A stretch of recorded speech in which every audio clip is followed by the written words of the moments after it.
Bismillahirrahmanirrahim. Assalamualaikum warahmatullahi wabarakatuh. Alhamdulillahirabbil alamin. Allahumma shalli wa sallim ala nabiyyina Muhammadin wa ala alihi wa sahbihi ajma'in. Amma ba'du. Apa kabar teman-teman kelas 9? Semoga kalian selalu dalam keadaan sehat dan dilindungi oleh Allah Subhanahu wa taala dari berbagai kesulitan, penyakit, dan hal-hal buruk lainnya. Kita berjumpa pada pertemuan yang pertama di semester 2 ini. Bapak harap semoga kalian bisa menyimak dan mencatat apa yang akan Bapak sampaikan, dan nanti di akhir kalian bisa menjawab soal latihan yang Bapak bagikan. Pada pertemuan pertama kali ini kita akan membahas tentang sistem reproduksi manusia. Pada bab ini nanti kita akan membahas beberapa subtema. Di antaranya yang pertama yaitu tentang pembelahan sel, yang kedua tentang struktur dan fungsi organ reproduksi laki-laki, yang ketiga struktur dan fungsi organ wanita. Kemudian nanti juga kita akan membahas tentang kelainan atau penyakit pada sistem reproduksi manusia dan cara pencegahannya. Adapun pada pertemuan pertama kali ini kita insya Allah akan membahas bagian awal dari sistem reproduksi, yaitu tentang pembelahan sel. Setelah mengikuti pembelajaran hari ini, diharapkan yang pertama, kalian akan bisa menjelaskan apa itu tujuan pembelahan sel. Yang kedua, kalian bisa mengidentifikasi ciri-ciri yang terjadi pada pembelahan sel sesuai tahapannya. Dan yang ketiga, kalian bisa membedakan antara mitosis dan meiosis.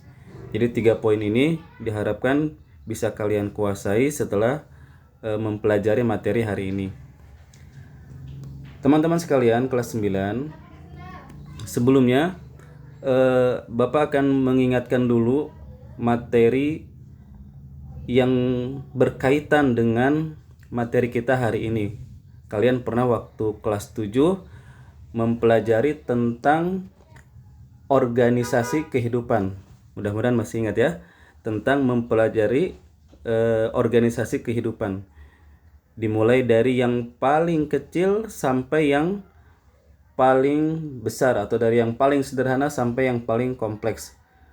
Masih ingat? Oke.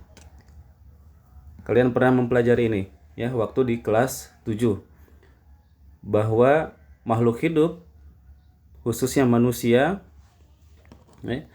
itu tersusun dari organisasi kehidupan seperti yang ditunjukkan pada gambar berikut.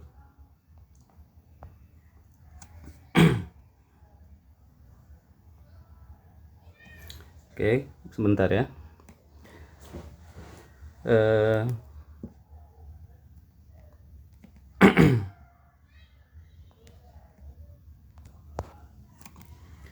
Waktu kelas 7 kalian sudah mempelajari organisasi kehidupan, bahwa makhluk hidup tersusun dari organisasi kehidupan dimulai yang paling kecil, yaitu mulai dari sel ya. Kemudian di dalam sel ini nanti ada banyak organel ya, ada banyak organel. Nah, gabungan dari sel itu akan membentuk jaringan. Gabungan dari jaringan akan membentuk organ. Gabungan dari berbagai organ yang melakukan fungsi tertentu, dia akan membentuk sistem organ. Nah, sistem organ akan membentuk organisme ya. Jadi materi sistem reproduksi manusia nanti untuk pertemuan pertama tentang pembelahan sel akan sangat berkaitan dengan materi sel, ya. Apa yang dimaksud dengan sel? Apa yang dimaksud dengan sel? Ya, waktu kelas 7 sudah pernah diterangkan bahwa sel merupakan struktur dan unit struktural dan unit fungsional terkecil dari makhluk hidup. Oke, Bapak ulangi. Sel merupakan unit struktural dan fungsional terkecil dari makhluk hidup. Kenapa disebut unit struktural? Karena di dalam sel terdapat banyak organel, ya, yang berbeda-beda. Ada nukleus, mitokondria, kemudian badan Golgi, lisosom, dan sebagainya, ya. Kenapa disebut unit fungsional? Karena setiap organel yang ada di dalam sel memiliki peran dan fungsi masing-masing, ya. Peran dan fungsi masing-masing. Oleh karena itu, sel tidak tepat kalau sel didefinisikan hanya sebagai bagian terkecil dari makhluk hidup, ya. Tetapi yang lebih tepat, sel itu merupakan unit struktural dan fungsional terkecil dari makhluk hidup.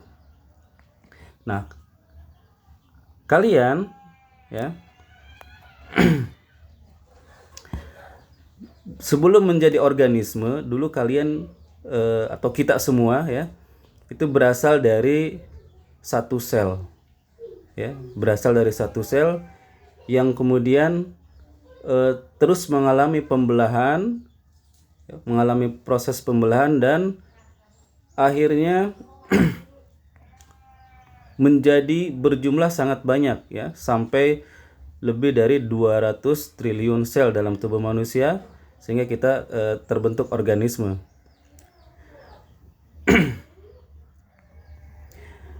Jadi awalnya kita berasal dari satu sel, ya. Pertemuan antara sel telur dengan sel sperma, ya, terjadi fertilisasi, membentuk zigot. Zigot terus mengalami pembelahan sel, kemudian tumbuh menjadi embrio, menjadi bayi, dan menjadi dewasa seperti keadaan kalian sekarang ini. Kita awalnya dari satu sel. Ya, ini materi yang berkaitan dengan sistem reproduksi hari ini, yaitu tentang sel. Dan tentang sel ini sudah kalian pelajari waktu di kelas 7. Ini gambarannya, ya, waktu kelas 7 kalian sudah mempelajari tentang sel hewan dan sel tumbuhan. Ini yang Bapak gambarkan di sini yaitu sel hewan, ya. Ada banyak organel di sana. Dari mulai nomor 1, ya, ada nukleolus, ada nukleus, kemudian badan Golgi, ya, ada ribosom dan sebagainya. Lihat di slide ini, ya. Di sini yang Bapak bikin ada lebih dari 12 organel yang ditunjukkan, ya. Ini materi waktu kelas 7. Nah, berkaitan dengan materi hari ini, bagian sel yang mana yang berkaitan dengan pembelahan sel, ya, dengan pembelahan sel. Jadi sebelum Bapak menerangkan pembelahan sel, Bapak ingin menjelaskan dulu bahwa secara umum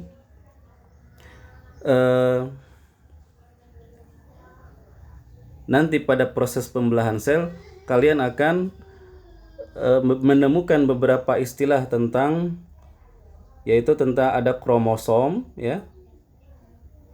Ada kromosom, kemudian ada kromatid. Ini istilah-istilah pentingnya, ya. Kemudian ada kromatin, ya, ada kromatin. Oke. Kromosom ini dia ada di dalam inti sel. Ada di dalam inti sel. Di sini digambarkan yang nomor 1, ya. Ini di dalam inti sel.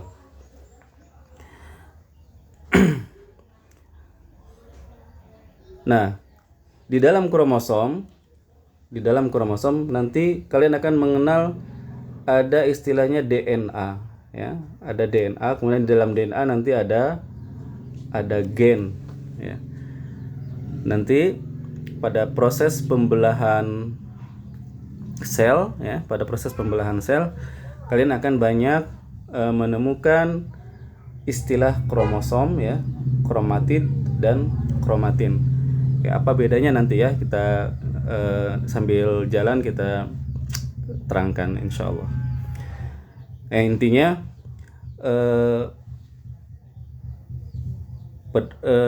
pada sistem reproduksi manusia, kita sebelum melangkah jauh tentang penjelasan sistem reproduksi manusia harus paham dulu tentang sel, ya. Apa tujuan dari pembelahan sel atau pembahasan? Mengapa penting kita membahas tentang pembelahan sel? Oke, harapannya setelah kita mengetahui tentang pembelahan sel, itu dapat membantu kita untuk memahami bagaimana kita bisa tumbuh dan berkembang menjadi makhluk hidup yang sempurna seperti saat ini. Yang tadi Bapak sampaikan, awalnya kita berasal dari satu sel. Ya, dengan demikian semoga dengan semakin fahamnya tentang pembelahan sel, ya, kita senantiasa bersyukur, ya, atas nikmat yang Allah berikan kepada kita, sehingga kita bisa dengan adanya pembelahan sel ini tumbuh, ya, menjadi makhluk hidup yang sempurna, yang sehat walafiat. Ya, kita tumbuhkan rasa cinta kepada Allah, rasa syukur kepada Allah Subhanahu wa taala atas semua nikmat yang Allah berikan, termasuk adanya nikmat pembelahan sel ini.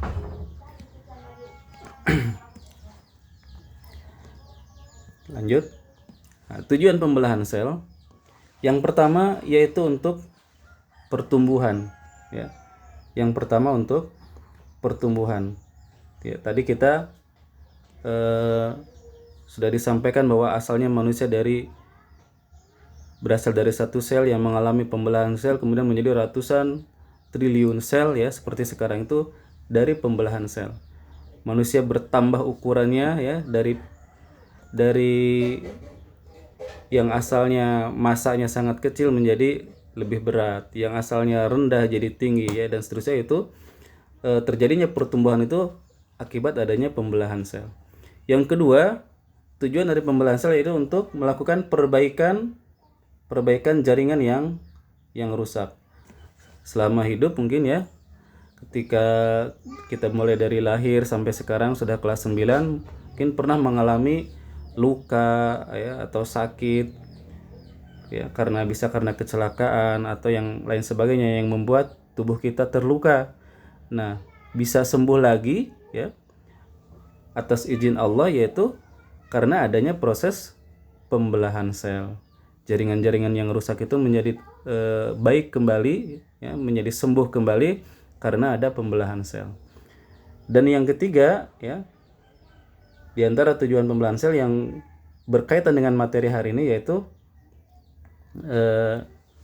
untuk bereproduksi, ya, untuk bereproduksi atau memperbanyak keturunan, ya. Ini 3 tujuan utama dari pembelahan sel. Selanjutnya kita masuk ke materi pembelahan selnya, ya. Di kelas 9 ini ada 2 jenis pembelahan sel yang kita bahas. Yang pertama yaitu mitosis, yang kedua meiosis, ya. Mitosis, ya, ini merupakan proses pembelahan sel yang terjadi pada sel-sel somatis. Apa itu sel somatis? Ya, sel-sel somatis itu sel-sel yang ada dalam tubuh manusia, atau sel-sel tubuh manusia selain yang sel kelamin atau gamet. Jadi mitosis, pembelahan sel yang terjadi pada sel-sel tubuh atau sel-sel somatis istilahnya. Apa itu sel somatis? Pokoknya semua sel yang ada dalam tubuh manusia selain, ya, selain dari sel kelamin atau gamet, ya. Jadi selain dari gamet. Ini mitosis. Secara umum, mitosis ini tujuannya untuk pertumbuhan atau untuk perbaikan jaringan. Ada 4 tahap utama pada proses mitosis atau pembelahan sel. Yang pertama, tahap profase. Yang kedua, tahap metafase, ya. Metafase. Yang ketiga, tahap anafase. Dan yang keempat yaitu tahap telofase. Oke, kalian dari setiap dari setiap tahapan mitosis ini harus menguasai apa ciri khasnya ya. Apa yang terjadi ketika tahap profase, apa yang terjadi ketika tahap metafase, anafase, dan telofase. Oke, kalian harus memahaminya, menghafalnya ya. Nah, pada tahap profase, pada tahap profase perhatikan. Ini misalkan ini sel, ini ceritanya sel ya. Ada ini yang paling luar membran sel. Kemudian yang di tengah ini yang garis putus-putus ya. Ini yang di tengah yang garis putus-putus ini namanya inti sel. Ciri utama dari tahap profase yaitu membran inti. Ya, kalau yang ini yang luar ini namanya membran sel, kalau yang luar namanya membran sel. Nah, yang di tengah itu membran inti. Nah, ciri pada profase membran intinya itu sudah mulai rusak ya, menjadi bagian-bagian kecil atau fragmen ya. Makanya garisnya putus-putus, itu maksudnya membran intinya sudah mulai rusak, menggambarkan membran intinya sudah mulai rusak menjadi bagian-bagian kecil. Ciri yang lainnya, benang-benang kromatin, benang-benang kromatin sudah menjadi kromosom. Ini yang warna merah atau merah muda ini yang Bapak lingkari itu kromosom. Ya, jadi kromosom, ingat tadi ada istilah penting, kromosom, ya, materi genetik kromosom terbentuk pada tahap profase. Awalnya sebelum menjadi kromosom dia kromatin, ya. Ketika bentuknya masih seperti benang namanya kromatin. Kemudian menebal, memadat, membentuk kromosom. Jadi pada tahap profase, cirinya yang utamanya dua ya, membran inti mulai rusak, kemudian benang-benang kromatin sudah menjadi kromosom. Setelah tahap profase masuk ke tahap metafase. Pada tahap metafase ciri khasnya kromosom itu berjejer di bidang pembelahan atau bidang ekuator. Nah, ini kromosomnya yang Bapak lingkari itu berjejer di tengah ya, di bidang pembelahan. Lanjut setelah tahap metafase yaitu tahap anafase. Pada tahap anafase kromatid bersaudara. Nah, lihat kromatid bersaudara. Jadi kalau kromosom, ini kromosom, misalkan ini kromosom ya, Bapak gambar. Nah, ketika ini dibagi dua kromosom, nah ini jadi istilahnya kromatid ya, kromatid. Lihat di sini pasangan kromosom yang tadinya berjejer dia akan memisah ya, akan memisah di tahap anafase. Di sini memisah ya menjadi kromatid ya. Kromatid bersaudara dari masing-masing kromosom itu akan bergerak menuju kutub yang saling berlawanan,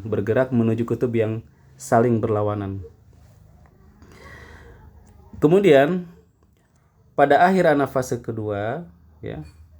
Pada akhir anafase ya, di sini nanti kedua kutub sel akan memiliki jumlah kromosom yang sama. Oke. Jadi tahap anafase dia akan masuk ke tahap telofase. Sebelum memisah ya. Ini kan asalnya satu sel ya. Pada tahap profase asalnya satu sel, metafase masih satu sel, anafase satu sel. Ketika tahap telofase terbentuk lekukan atau sitokinesis. Kemudian nanti membran inti akan kembali terbentuk, kromosom mulai merenggang, dan nanti akhirnya ini akan terpisah menjadi dua ya.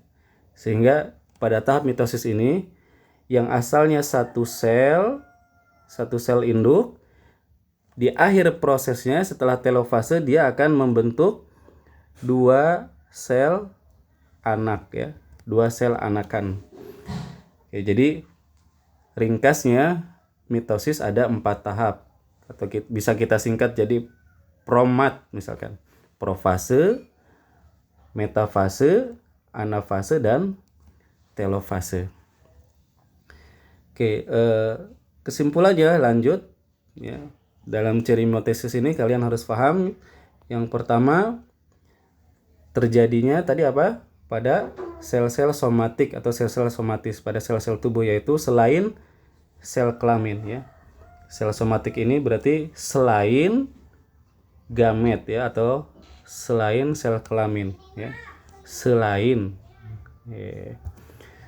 Ciri yang kedua yaitu pembelahannya terjadi 1 kali. Oke, nanti kalian akan paham setelah bahas meiosis ya. Kemudian yang ketiga, tujuan dari mitosis yaitu untuk pertumbuhan dan perkembangan sel, atau salah satunya juga termasuk untuk memperbaiki jaringan yang rusak. Nah, sifat sel anakan sama persis dengan sel induk. Ini ciri mitosis. Jadi kalau tadi mitosis kan asalnya 1 sel ya, berubah menjadi 2 sel. Nah, ini sel anaknya yang 2 ini sifatnya akan sama dengan induk ya. Sifatnya akan sama persis dengan induk, atau nama lainnya apa? Kalau sama persis itu berarti identik ya. Sifatnya identik. Yang berikutnya, jumlah kromosomnya 2N atau istilahnya diploid ya. Jumlah kromosomnya 2N atau diistilahkan dengan diploid. Jadi pasangannya kromosomnya ada pasangannya ya, ada sepasang gitu, 2N. Dan jumlah sel anakannya ada 2. Ini ciri-ciri dari mitosis. Kita lanjutkan pada pembelahan sel yang kedua, yaitu tentang meiosis ya. Tentang meiosis. Jika tadi yang pertama, yang mitosis, pembelahan selnya itu terjadi di sel-sel tubuh atau sel somatis. Nah, untuk yang meiosis dia tempat terjadinya itu di sel kelamin ya, atau gamet. Nah, secara umum tahapan di pembelahan meiosis atau di mitosis sama ya. Tahapannya ada profase, ada metafase, ada anafase dan ada telofase. Hanya bedanya kalau mitosis tadi dia hanya 1 siklus ya, hanya 1 tahap, dalam 1 siklus hanya 1 tahap. Sedangkan meiosis dalam 1 siklus itu ada 2 tahap ya. Kalau di mitosis hanya profase, metafase, anafase, telofase gitu kan. Tapi kalau di meiosis dia ada 2 tahap. Mulai dari profase 1, metafase 1, anafase 1 dan telofase 1. Belum selesai, dilanjut dengan profase 2, metafase 2, anafase 2 dan telofase 2. Cirinya secara umum sama, cuman ada beberapa istilah yang harus kalian bedakan ya. Misalkan dari profase 1. Nih, dari profase 1. Cirinya sama, membran inti sudah mulai rusak, membentuk fragmen gitu ya. Kemudian kromatinnya sudah memadat menjadi kromosom. Ya. Kemudian pada tahap metafase, ini cirinya sama, pada tahap metafase kromosom atau pasangan kromosom berjejer di bidang ekuator atau di bidang pembelahan. Kemudian pada tahap anafase, nah ini yang harus dibedakan dengan tadi yang mitosis ya. Pada tahap anafase 1, pasangan kromosom homolog istilahnya ya, ada kromosom homolog. Ini pasangan kromosom homolog bergerak menuju kutub yang berlawanan. ya, bergerak menjadi kutub yang berlawanan. Kemudian pada tahap telofase 1 ya, pada tahap telofase 1 terbentuk seperti ini ya, kromosom homolog masing-masing sudah terbentuk dalam 2 sel anakan ya. Setelah telofase selesai, telofase 1 selesai, dilanjut ke tahap berikutnya, yaitu tahap kelima pada tahap profase 2. Pada tahap profase 2 ini sama juga ya, kromatin memadat, kemudian membran inti mulai rusak lagi ya. Nah, kemudian di metafase 2, nah di sini di metafase 2 kromosom homolog, kromosom homolog berjejer di bidang ekuator. Beda kalau yang metafase 1 kan kromosom saja ya, kromosom di bidang ekuator berjejernya. Kemudian pada tahap metafase 2 kromosom homolog berjejer di bidang pembelahan. Pada tahap anafase 2, kalau tadi di anafase 1 kromosom homolog menuju kutub yang saling berlawanan. Di sini di anafase 2 kromatid ya, kromatid bersaudara bergerak menuju kutub yang saling berlawanan. Baru nanti terbentuk 4 sel anakan yang ini 4 sel ya, 1 2 3 4 yang kromosomnya ini haploid atau satu pasang, tidak berpasangannya haploid, hanya N saja. Jadi singkatnya, pada tahap meiosis asalnya satu sel ya, dia akan menghasilkan berapa? 4 ya, akan menghasilkan 4 sel anakan. Kalau tadi mitosis, satu sel akan mengalami pembelahan menghasilkan 2 sel anakan. Jadi kita bisa simpulkan ciri-ciri meiosis sebagai berikut ya. Yang pertama, jenis meiosis terjadi pada jenis sel kelamin atau gamet. Kemudian pembelahan selnya terjadi 2 kali. Beda kalau yang mitosis tadi hanya 1 kali atau 1 tahap. Kemudian tujuannya di meiosis dia ada proses mengurangi jumlah kromosom sel anak ya, agar kromosomnya berjumlah tetap tiap generasinya. Jadi ada terjadi proses reduksi atau pengurangan ya, yang waktu sebelum membelah asalnya 2N diploid, kemudian berubah menjadi 4 sel anakan, yang masing-masing N jumlah kromosomnya, atau istilahnya haploid ya. Kalau N istilahnya haploid, kalau 2N istilahnya diploid. Kemudian yang berikutnya cirinya dia menghasilkan 4 sel anakan. Nah, kemudian sifat sel anakannya berbeda dengan sel induk. Jadi dia nanti hasilnya akan variasi ya. Beda kalau tadi yang mitosis itu sifat sel anakannya sama dengan sel induk atau istilahnya identik ya. Identik. Dan berikutnya yaitu kromosomnya N atau haploid, tadi sudah dibahas ya. Lanjut ya. Perbedaan mitosis dan meiosis ya, berdasarkan ciri-ciri yang tadi kita sebutkan pada proses pembelahan meiosis dan mitosis, kita akan memperoleh cirinya atau perbedaannya, maksud Bapak ya. Perbedaan mitosis dan meiosis nanti dihafal ya. Oke. Pertama, kalau mitosis terjadi pada sel-sel tubuh atau sel somatis. Kalau meiosis terjadi di sel-sel kelamin atau gamet. Kalau mitosis tujuannya untuk pertumbuhan atau perbaikan sel. Kalau meiosis tujuannya untuk melakukan reproduksi.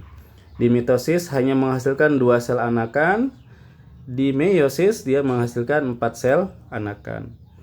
Di mitosis sel anakannya sifatnya identik. Ya, di meiosis sifat sel anakannya bervariasi.